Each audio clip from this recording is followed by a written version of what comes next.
Now, you mentioned before the author, Paulo Coelho. Yeah. And yes, you did pronounce his name right. Good. Okay. Thank you. But do you take a lot of inspiration from authors? I think as far as inspiration and creativity, it's hard to have an original thought anymore. And if I could say that I've taken ideas from authors, in a lot of ways, I guess I could.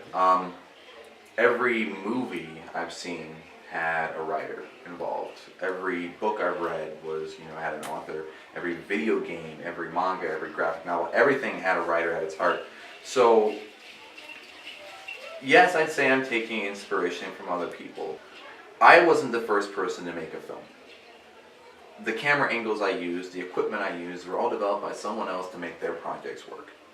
So in that way, it's almost like we're all stealing from somebody or borrowing to make better. So when I think of inspiration and idols as far as that goes, I look towards them to see what they've done, to understand how they did it, so I can mimic. But when it comes down to actual projects, there is no story, no film, nothing that I've created that doesn't draw on personal experience from my life. Either I've done it, I've heard it, or, and it's funny, my mom used to say this, I married it. So she's either done it, heard it, or married it. And I think it's more my mom that I brought into films than any other author and writer, because just that saying, I've done it, I've heard it, or I married it, that's more inspiration to me. Because if it's not drawn on my real life, then I feel like I can't make it real enough for an audience to understand or feel anything. And if you're not feeling something or enjoying it as you're doing it, then what's the point? Now, what particular, seeing as we're speaking of film as a medium, and trying to bring that back here, there used to be quite a theater community here. I find that it's kind of lost over time. Absolutely. Due to people's not producing and not properly casting.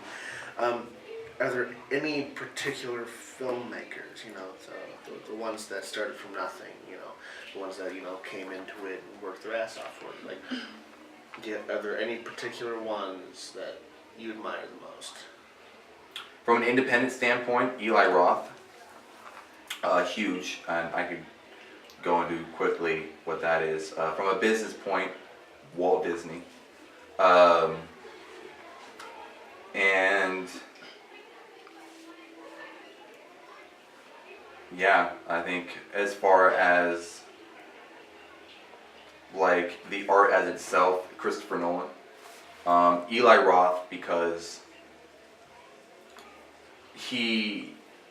watching him in interviews, and because I do not know the gentleman personally, he explained how an independent filmmaker can reach a larger public. His first film was Cabin Fever. I've seen it. Yes, and it was he's a personal, God, as a film idol, he's my personal favorite. He took the minimum budget he could for a film. He took like the least amount that guild-wise you could pay a director for a film. And he still invested more back in the Cabin Fever. And it was such a simple setting, simple everything. And after seeing interviews and stuff on him, he talked about the real side of filmmaking and directors, which I loved. He's talking about how when that film came out, it took like another year and a half for him to get paid, another year, because from, distribution. Right. And he explained that as an independent filmmaker, and as a filmmaker in general, they kind of classify you differently. But the two main things are, do you have box office success, or do you have straight to DVD success? Or the third option of, do you have both? And they invested in him because they saw what Cabin Fever did. They saw what Hostel did, so it finally defined him as a filmmaker to do both. But it was a struggle to get there. Walt Disney, because, come on. What? The fact that... Monumental. Yeah, the fact the guy doesn't need any explanation. But not only did he create the first animated feature film, Snow White was the first animated feature film. That's monumental in itself. How experimental was that? There was animation going on for years, and then he said, "I want to make a movie of it." that's amazing in itself. The fact that he grew a studio that runs, I think it's 20% of the media in the United States. That's how far it's gone. You know, that's amazing as a business model. And then finally, Christopher Nolan, because he's ranked an amazing filmmaker in the United States. But he's in the top 5, actually. I think he's number 2 last time I checked, and that was July of 2016, earlier this year. Number 2 is a director known throughout UK, which I think is amazing because to have global success like that, you know, box office success, not only across the pond but around the world. Right. But the funny thing about his works is there are, in film studies, they use his work to explain scientific theory. And there's models to how he does his films that correspond mathematical theory. So he not only created films that are visually sound and entertaining, but are mathematically correct. You ever thought moving to a bigger city? Hmm? You know, to base yourself in a bigger city. Okay. I mean, like, even independent films, Quentin Tarantino, he started out as independent, Reservoir Dogs was independent. Mm-hmm. I mean, like, you went from Iowa, right? And you mostly did your base around there, right? Mm-hmm. Well, this isn't much bigger, No, it's not much bigger than where I was. but But not much bigger. But I mean, like, Excelsior, where are you going? I think out here, my main thing is to enter my films in the short film, the film festival circuits. Telluride Mountain Festival is one I've heard of. Sundance Film Festival, nationwide, well-known and renowned film festivals. Oh, Sundance is awesome. Yeah. I highly recommend, putting your work in there. Actually, talking to a few people in Telluride, apparently Robert Redford was able to visit that area, and he actually said to them that their film festivals are what he wanted Sundance to be before it became what it is now. But I think you can say that about a lot of different artists. Like, I like, for example, just use a new one, Suicide Squad. You know, people are like, oh my God, the commercial success, blah, blah, blah, they hated it, Yeah. I think even the director was given, I think there's some points where the director's like, they cut it out, they ruined my movie, screw them.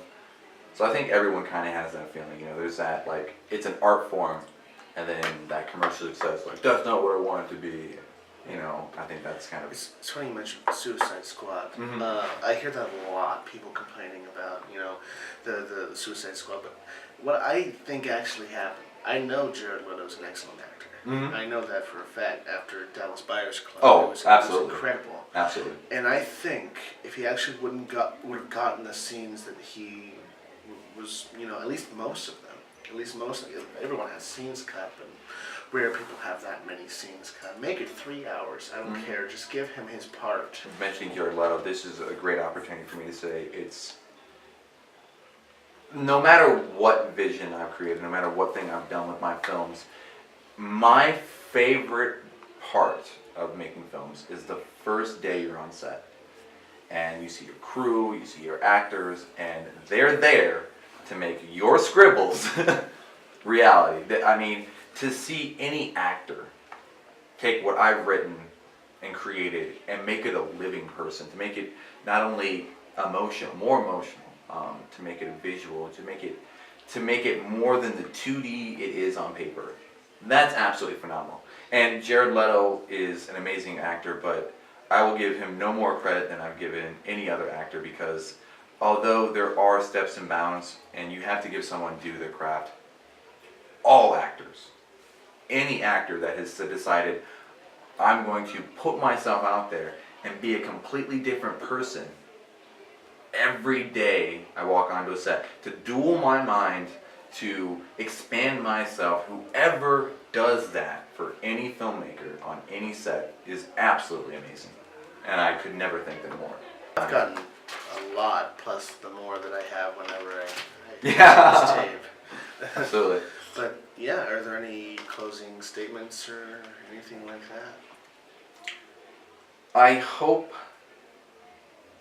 that the community that's here is not only willing to move forward like most of the characters in my film, Yeah. but ready to embrace more idea. And I know that sounds pretty open-ended, but that's kind of what I'm hoping for.